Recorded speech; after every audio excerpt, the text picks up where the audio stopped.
On this day in 1920, Joe Dodds left Celtic for Cowdenbeath. Joe Dodds signed for Celtic after a successful trial in August 1908 and made his debut as a 21-year-old in a league match at Celtic Park on the 10th of October 1908, playing at centre-half in place of the injured Willie Loney. The Scottish referee noted on the 12th of October, "Dodds made an excellent shape at centre-half. He has youth on his side, plenty of energy, and a fine notion of the duties devolving on a centre-half. His general excellence was no doubt a reason for the partial collapse of Hunter." Over the next few months, Dodds made himself almost indispensable, playing anywhere in defence. After a convincing victory at Ibrox on New Year's Day 1909, filling in for Sonny Jim Young at right half, the Dundee Courier wrote, "A feature of Celtic's play was the heady work of Dodds at right half. I cannot see how Young can displace this lad, for his game could stand a microscopic inspection, and he has all the touches, besides having the seeing eye for goal."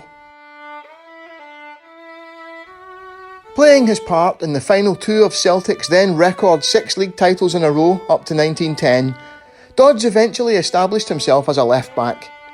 His most obvious asset was his searing pace, which enabled him to catch up and overtake even the quickest of wingers. Fearless Joe was also a rock-solid defender and as comfortable on the ball as any forward.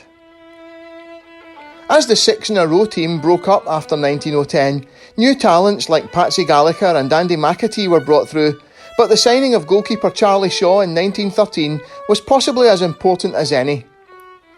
Statistically Celtic's best ever goalkeeper, along with Dodds and Alec McNair, they became Celtic's holy trinity, a rock-solid defence that lost only 14 goals in 38 league games in 1913-14, including 26 shutouts.